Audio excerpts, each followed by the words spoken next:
네, 물가 추이와 또 무역 수지 추이를 통해서 하반기 증시 전망 기대된다라는 이야기까지 잘 저희가 확인해 볼 수 있었습니다. 자, 이어서요 전일장 수급 흐름 확인해 보도록 하겠습니다. 김용빈 IBK 투자증권 강남센터 주임 함께합니다. 주임님 어서 오십시오. 안녕하세요. 네, 주말 잘 보내셨습니까? 네, 잘 보냈습니다. 네, 자 지금 지난주 같은 경우는요 코스피 지수가 2,564의 거래를 마쳤습니다. 이번 주 시장을 끌고 갈 동인들 뭐가 좀 있을까요? 일단은 지금 지속적으로 반도체에 대한 좀 순환매가 계속적으로 오고 있기 때문에 사실 좀 저는 좀 이쪽으로 좀 포커싱을 두고 있고 일단은 지금 특히 지난주 금요일 미국장에 대해서도 상당히 좀 반등폭이 있었잖아요. 그런 부분을 좀 기대해 보고 있는 부분이 있는 것 같습니다. 좋습니다. 또 7일에 저희가 삼성전자 2분기 잠정 실적도 나오고 있으니까요. 그 부분도 저희가 좀 염두를 해두고 시장을 보도록 하겠습니다. 자, 그러면 시간 외에서는 어떤 종목 움직였을지 지금 확인해 보도록 하겠습니다. 재은 아나운서 함께합니다. 네, 시간의 특징주입니다. 먼저 카메라 모듈 및 전자부품을 만드는 바이오로그 디바이스 최대 주주 변경 소식에 가격 제한선까지 움직였는데요. 시세도 9.97%로 강하게 나왔습니다. 최근 국내 첫 척추 수술 관련 기업이 잇따라 미국의 FDA 승인을 받고 있는 가운데 셀로메드는 큐렉스와 수술 로봇 소프트웨어를 개발한다는 이력이 주목받으면서 정규장에서도 두 자릿대 급등이 나온 바 있었죠. 시간외에서도 그 흐름 이어갔는데요. 7.31% 오른 모습입니다. LG U+가 카카오 모빌리티와 손을 잡고 전기차 충전 합작 법인을 설립한다는 소식도 시간외에서 부각됐는데요. 한국전자금융, LG 헬로비전, LG U+가 동반해서 올랐습니다. 각각 6.57%, 3.37%, 1.12% 오른 모습이네요. 지금까지 시간의 특징주 알아봤습니다. 네, LG U+, 카카오 모빌리티의 전기차 충전 관련된 VJ 그 합작법인 공시가 지금 시장 많이 움직인 것 같습니다. 어떤 종목을 좀 보면 좋을까요? 저는 일단은 시간의 종목 중에서는 그래도 토픽으로 꼽자는 한국전자금융이라는 종목을 꼽고 있고요.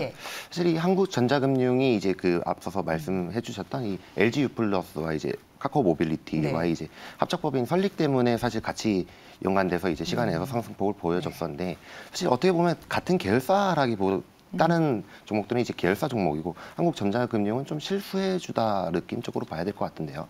특히 한국전자금융이 지난 한 5월쯤에 이런 뉴스가 여러 가지 나왔었는데 이 카카오티아 무인 주차장이라든지 아니면 전기차 충전 관련해서 플랫폼을 연동하게 되는 이런 파트너십을 계약을 체결했고요. 그렇기 때문에 이쪽 부분 카카오 쪽과 붙어서 이제 좀 상승을 좀 보여주지 않았나라고 생각을 하고 있습니다. 특히 한국전자금융 같은 경우는 기존에 있던 주식을 생각하고 있으면 상당히 좀 재미없는 주식이라고 볼 수도 있겠는데 왜냐하면 특히 기존에는 ATM 사업이라든지 아니면 은행 관련 유지보수 작업을 해왔던 기업이기 때문에 사실 좀 주가에 대해서도 상당히 재미가 없었었고요. 하지만 이런 부분에서 앞으로 신사업 쪽으로 이제 나아가려고 하는데 사실 무인 주차라든지 전기차 충전 쪽으로 계속적으로 사업에 대한 전환을 하고 있고요. 왜냐하면 사실 이 ATM 산업이라는 게 사실 좀 상당히 앞으로 갈수록 사양 산업으로 갈 가능성이 높기 때문에 이런 부분으로 좀 가고자 하는 것이 아닌가라는 생각이 들고 있고 특히 사실 무인 주차장 사업으로 진행을 하게 되면서 이 사이트도 상당히 많이 늘렸고요. 주차장 수도 상당히 많이 늘렸고 특히 작년 같은 경우에 흑자 전환을 이미 흑자 전환을 했습니다. 사실 이 코로나 환경이라는 것에 대해서 무인 주차장이 사실 타격을 받을 수 없는 부분임에도 불구하고 이런 흑자 전환을 했다는 것이 좀 상당히 좀 포인트다라고 볼 수 있겠고요. 그리고 여기서 이 사업에 대한 동력에 레버리지를 가질 수 있는 부분이 있는데 특히 신사업에 대한 인력이라든지 인프라를 구축을 해야 된다라고 생각을 하실 수 있을 겁니다. 근데 기존의 이 ATM에 대한 이제 전국적인 인프라망 그리고 인력망 이런 부분을 무인 주차장으로 그대로 옮겼을 때 충분히 이런 부분은 커버가 가능하다라고 회사에서 이렇게 얘기를 했었고요. 그런 부분으로 봤을 때 특히 경쟁사들 대비 이런 영업 레버리지가 상당히 세다. 매출액이 올라오는 부분에 바로 수익성으로 직결될 수 있는 부분이다라고 봤을 때 상당히 좀 괜찮은 종목이다라고 볼 수 있겠습니다. 네, 이번 공시의 실수의 주다라고 말씀을 주셨고요. 한국전자금융에 대한 투자 포인트 짚어주셨는데 가격 접근은 어떻게 보면 좋을까요? 일단은 시간의 종목에서 상당히 좀 높게 왔었기 때문에 이번 종목도 사실 좀 높게 형성될 가능성이 있습니다. 그런 부분에서 좀 조정을 받았을 때 매수가 같은 경우는 한 7,100원을 제시를 하겠고요. 목표가는 짧게 7,500원, 손절가도 짧게 6,700원을 제시를 하겠습니다. 네, 한국전자금융 목표가 7,500원으로 제시된 점 다시 한번 말씀을 드립니다. 자, 전일장에서 코스피 기관이요 2,031억 원을 순매수했고요. 전기가스, 운송장비, 기계가 강세였습니다. 코스닥에서는 개인이 338억 원 순매수에 나섰고 시총 상위 종목 대다수가 오르는 전일장이었는데요. 외국인 기관 어떤 종목 담았는지 확인해 보시죠. 네, 먼저 외국인의 장바구니입니다. 계열 내 최고에 도전하는 한올 바이오파마에 가장 주목을 했는데요. 역시나 9거래일 연속 담아가는 모습입니다. 외국인은 반도체에도 큰 관심을 쏟고 있는데요. 증권사 대부분이 바닥을 찍고 회복할 거라고 보고 있는 삼성전자를 포함해서 한미반도체 인터플렉스까지 사들이고 있습니다. 특히 인터플렉스는 폴더블폰과 XR 기기 관련 모멘텀까지 예상이 되는데요. 각각 7거래일 연속 담고 있는 모습이고요. 인터플렉스는 3거래일 연속 계속해서 매수를 하고 있습니다. 제주항공은 국내 저가 항공사 최초로 누적 탑승객이 무려 1억 명을 돌파했다고 하죠. 외국인도 이슈에 반응하면서 3거래일 연속 발빠르게 담고 있습니다. 기관은 KT 서브마린에 가장 오래 집중을 했는데요. 해저 케이블뿐만 아니라 전력 케이블, 해상 풍력 모멘텀까지 갖고 있죠. 확인을 해보시면 14거래일 연속 매수가 들어오고 있습니다. 국내 최대 중고차 업체 K카, 연일 신고가 경신 중인 코스메카 코리아도 눈에 들어오는데요. 각각 14거래일 연속 매수하고 있습니다. 외국인처럼 기관도 반도체에 관심을 두면서 동진세미캠도 사들였는데요. 역시나 시세도 분출이 되면서 6거래일 연속 매수하고 있고 실리콘2도 역시 6거래일 연속 함께 담고 있는 모습이 확인되고 있습니다. 지금까지 외국인 기관 특징주 알아봤습니다. 네, 특징주 가운데서는 단연 반도체가 좀 일단 많은 것 같습니다. 외국인 수급 특징주 중에서는 어떤 종목 볼까요? 인터플렉스라는 종목을 좀 보고 있고요. 사실 이전에도 기판을 계속적으로 너무 많이 얘기를 했던 부분이 있습니다. 사실 지금 인터플렉스를 보고 있는 이유 중에 하나는 특히 기판 업종들이 계속적인 순환매가 계속적으로 지속이 되고 있고 이 부분에서 마지막 좀 업종은 특히 인터플렉스 쪽이 아닐까라고 생각을 하고 있고요. 인터플렉스 같은 경우에는 특히 연성 PCB 라는 그 FPCB를 제조를 하고 있는 기업이 있고요. 사실 지금 반도체의 HBM이라든지 이런 쪽이랑 살짝 느낌은 다를 수는 있습니다만 이 FPCB가 특히 폴더블 폰 시장이라든지 XR 시장 이런 부분이 사실 좀 기간이 좀 상당히 임박해 있다라는 부분에서 좀 보고 있고요. 특히 이 FPCB 같은 경우에는 계속적으로 좀 주목을 받고 있는 이유는 소형화라든지 경량화에 상당히 좀 핵심적인 기판이기 때문에 특히 이쪽에 관해서 앞으로 좀 성장할 수 있는 가능성이 있다라고 생각을 하고 있고요. 그리고 특히 이 FPCB 같은 경우에는 기존에 보면은 특히 소형화 이런 부분에 됐을 때 좀 소형 생산이나 다품종 생산 이런 부분이 상당히 많습니다. 그렇기 때문에 지금 글로벌 FPCB 시장에서도 상당히 좀 과점적인 체제가 되어 있는 부분이 있고요. 특히 일본에 국내에서는 BH 이런 종목들이 이제 생산을 하고 있고요. 그리고 지금 앞서서 말씀드렸지만 FPCB를 보고 있는 이유 중에 하나는 특히 7월경에는 이제 삼성전자의 폴더블 폰이 이제 출시를 하게 되는데 이런 부분에 있어서 폴더블 폰 제품 공개에 있어서 좀 어느 정도 모멘텀을 보여줄 수 있지 않을까라는 생각과 그리고 왜냐하면 특히 반도체에 대한 이 반등 시그널이 어느 정도 나왔기 때문에 이런 부분과 같이 좀 업어갈 수 있는 종목이다라고 좀 생각을 하고 있는 부분이고요. 그리고 최근 특히 핸드폰이라든지 XR 관련해서 좀 IT 수요가 많이 부진한 건 아니냐라는 얘기를 하실 수도 있습니다. 특히 핸드폰 같은 경우에는 특히 저가형, 특히 중국 관련 그 수요에 대해서 상당히 좀 많이 떨어지고 있는 추세고요.